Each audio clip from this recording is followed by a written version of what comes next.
अस्सलाम वालेकुम दोस्तों मैं हूं बशीर अहमद और आप देख रहे हैं छोटा बिजनेस यूट्यूब चैनल। आज बात करेंगे कुछ केमिकल के पीएच के हवाले से और उम्मीद करता हूं कि दोस्तों के मालूमात में इजाफा हो।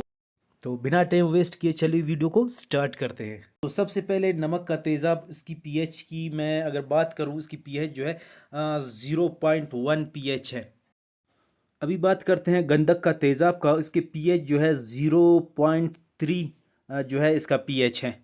अभी बात करेंगे ऑक्ज़ैलिक एसिड की, उसका जो है पीएच 1.6 है।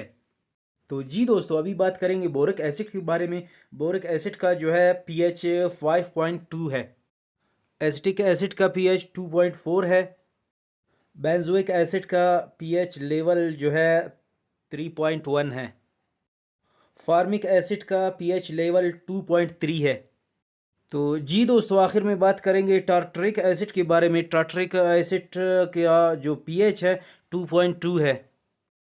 तो जी दोस्तों, ये था कुछ केमिकल्स का पीएच लेवल। और उम्मीद करता हूँ कि ये वीडियो दोस्तों को पसंद आया। अगर पसंद आया तो ज़रूर लाइक करें। अगर आप हमारे चैनल में नए हैं तो सब्सक्राइब करना ना भूलें। आपका जो भी सवाल हो कमेंट बॉक्स में अपना सवाल पूछें। मैं मिलूँगा दोस्तों से नेक्स्ट वीडियो में किसी और टॉपिक के साथ, किसी और वीडियो में।